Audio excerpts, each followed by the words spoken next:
Nga guys, dito na kami sa ano. Nasaan? Yan.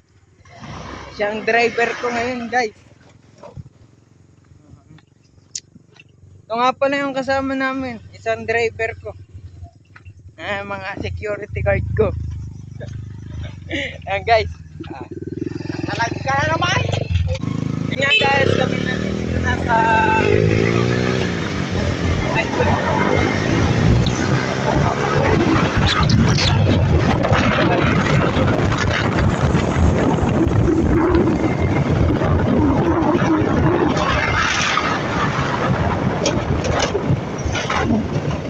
may muta pong person. Guys.